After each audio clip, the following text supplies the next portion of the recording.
NFL Week 11 is here, and you're watching the 4 Ps, parlays, player props, and predictions. In this video, here's what we're going to do. We'll begin with our anytime touchdown parlay. 3 guys to get into the end zone. It's plus 600 this week. We've done really well on them this season. Then we go to my first 2-unit play of the season.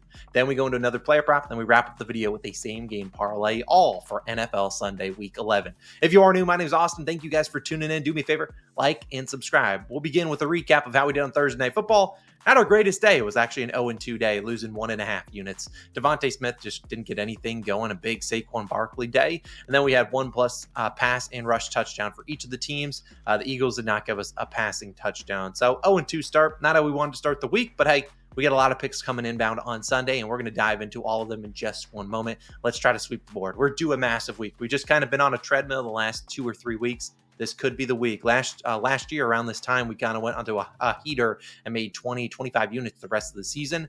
Hopefully that starts today. I do want to note we'll have another video posted later on this afternoon at 6 p.m. on Saturday. So maybe by the time you're watching this on Sunday, it's already live. You can definitely go tap into that. A bunch more player props, 5 of them that I love for the Sunday slate. I encourage you to check out that video. I'll link it down below in the pinned comment and description and at the end of this video. My last note, Underdog Fantasy, you guys know we love them, and they right now have a free square for you guys for Aaron Rodgers to get you 1 yard. I know the Jets haven't had the greatest season so far. Rodgers is getting you 1 yard. Again, you get that free square using code COS or the link at the top of the description. They'll also match your first deposit up to $1,000. So take advantage of that. But you guys came here for some picks, and we will start with our anytime touchdown parlay of the week. I think we've lost 1 or 2 in a row. Justin Jefferson screwed the last few. He's not in here today. We're cashing this one. I think we've hit 4 of our 10 so far this season. Here it is, the week 11 anytime touchdown parlay. Cooper Kupp, Nick Chubb, Christian McCaffrey, plus 614 on DraftKings. I love all these 3 fellas to get into the end zone. Now, why do I like Cooper Kupp? Well, he's facing the New England Patriots, and I think the Patriots are going to shadow Puka Nacua with Christian Gonzalez. Cooper Kupp, we know he's obviously a trusted guy in the red zone for Matthew Stafford. If it's not Kyron Williams, I think he's the guy that could get in the end zone. Nick Chubb, love him coming off a bye week. Should obviously have another extra week in there to get back to healthy. Obviously, he returned back from a serious injury a few weeks ago. The Saints can't stop the run to save their lives. I think he gets into the end zone. And then finally, CMC. He returned last week, did not get a touchdown. He's not going 2 straight weeks without a touchdown. Those are 3 guys I love to score touchdowns this week, plus 614 on DraftKings. That is a winner. Now we move on to my favorite prop of the weekend. I know I'll have a video posted Saturday evening with some more. This is my favorite prop. It is a 2-unit play. So I like this one double more than any other prop that I'm going to give out. Here it is, and it is a New York Jet, which can be very, very interesting. I love this one. Breece Hall, over 14.5 rushing attempts, minus 132 on FanDuel for 2 units. Now, if this line was a 15.5, and maybe it is by the time you're watching this video, I'd play that for probably 1.5 units. 14.5 is a 2-unit play. I personally think this line should be closer to 17.5. So I think we're getting a big discount here. Now, it is no secret the Jets have been terrible. I'm a Jets fan. It has sucked to watch this team this season, but they are back at home facing Anthony Richardson and the Colts. Now, obviously, I'm not saying the Jets win this game. It's an easy W. The Jets, literally no team that is an easy W for them. However, Anthony Richardson has not been great this season. What he really stinks at doing is completing the passes to keep the Colts offense on the field. And we'll talk about that in just a second. But let's talk about Breece Hall over the last 5 weeks since they kind of changed offensive coordinators, who's calling the plays. We've seen Breece do decently hitting this line. He's at 18, 12, 16, 15, and 10 rush attempts. The 2 games he didn't hit it, they lost by 25 and 22 points. Again, the other 3 games where they were competitive, he went over this line. Now, obviously, this is a Jets team that loves to sling it around to Garrett Wilson and Devontae Adams. They have to stick to the run. I think they want to, except unless the game gets out of hand. I don't see the Colts being the team that blows out the Jets. Anthony Richardson has been so inconsistent. The Jets defense looked terrible last week. There's been talks of them having missed tackle presentations and stuff. I don't know if I agree with all that, but whatever. It is what it is. I think they'll be able to stop the Colts a little bit, and the Colts have really been bad on the field, keeping the defense on the field. The Colts' second most rushing attempts allowed in the NFL at over 27 per game, and they rank 32nd, dead last in time of possession. Again, with Anthony Richardson under center, he's completing 44% of his passes. They are not consistently stringing together third downs, staying on the field. And so you see the opposing team running a ton of plays, and the Colts are normally let up by 2+ touchdowns. So we should see Breece Hall get some attempts in the first, second, and third quarter. But the biggest thing comes down to the fourth quarter. We need some rush attempts in that quarter because I don't anticipate him cashing in the first 3, but he certainly could. It is a spot where he could cash. But like I said, Anthony Richardson, even though he's taken a few weeks off, has he figured it out 100%? Highly doubt it. And we've seen in Anthony Richardson starts this season, the opposing team combined for 40, 53, 28, 40, and 29 rushing attempts. I mean, those are some insane numbers. The Jets, obviously not the best rushing attack in the league, but they are committed to it. Breece Hall's been averaging about 4.5, 5 yards per carry the last few weeks. Just a couple games have gotten away from him. Again, if the Jets even get close to 25 to 30 rush attempts, Breece Hall has to have 15 of them. I'm not saying they get 25 to 30, but they will commit to the run. Braylon Allen's going to get some short yardage work, but they want to be a balanced offense. They don't want Rodgers throwing it 40 times a game.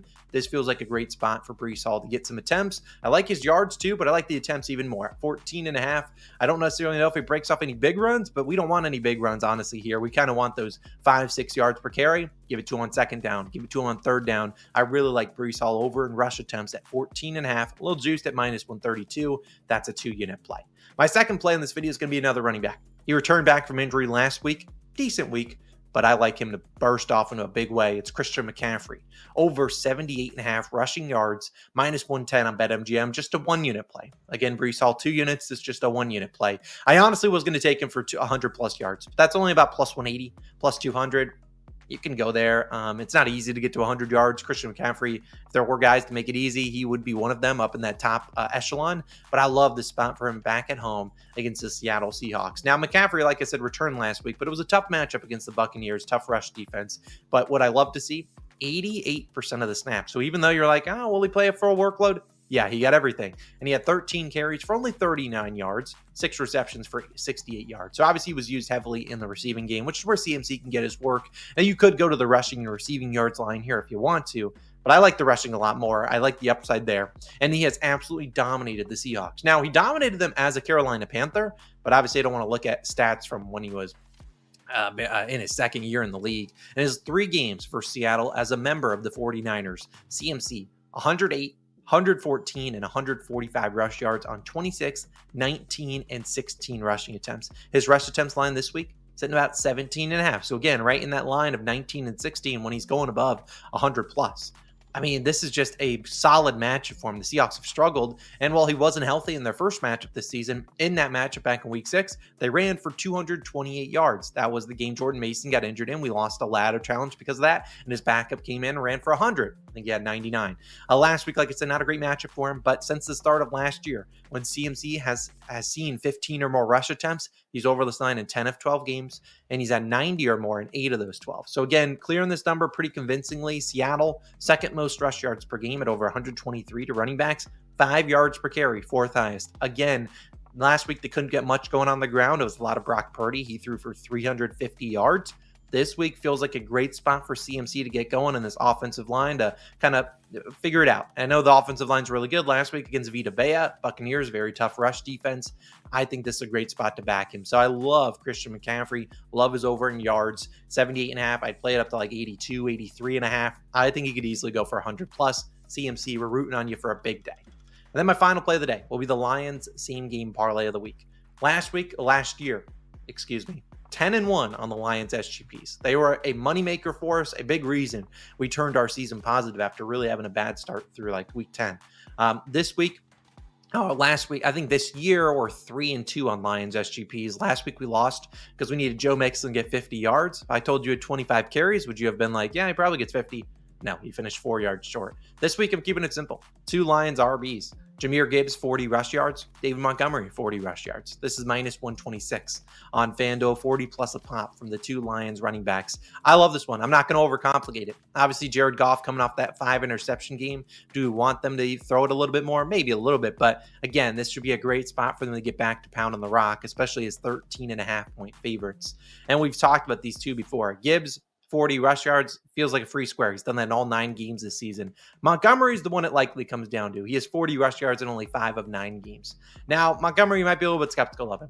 His regular line's sitting in like the high 50s. Obviously, 5 of 9, not the best hit rate, But you have to look at the games he went under. The first one, a game against Tampa Bay, where they had Goff throw 55 pass attempts. They lost that game. The next game against Minnesota, a team he's actually struggled historically against as a member of the Lions, only 9 rush attempts, and they trailed early in that game by 2 scores. Another game against Tennessee where they had 262 return yards. So they were set up basically in the red zone every time. Not a lot of yards to go there. And then last week, 12 carries for 32 yards, 5 interceptions from Goff, and they trailed by 16 at half.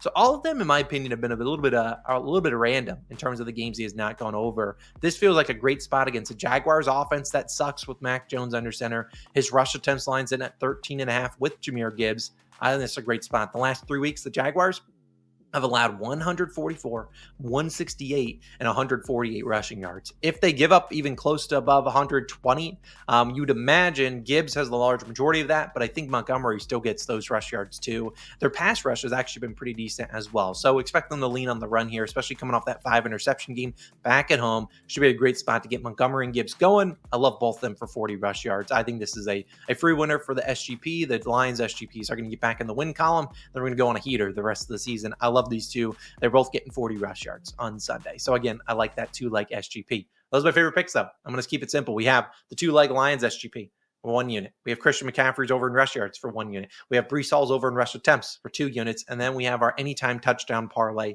Nick Chubb, Cooper Kupp, Christian McCaffrey, plus 600. Hey, we'll take it. That is my favorite picks. We will have another video, like I said, posted on Saturday with a bunch more picks. I encourage you to check it out. It's a fast-paced video. I have 60 seconds to give you guys a prop and hopefully convince you guys to bet on it. I'll link that right here. Above that will be our video where we talk about every single spread, money line, total that we like this weekend. Pretty good track record on those. Go tap into those. Have a great NFL Sunday. Let's dominate and cook the books. I'll see you guys back again in the next one. Peace.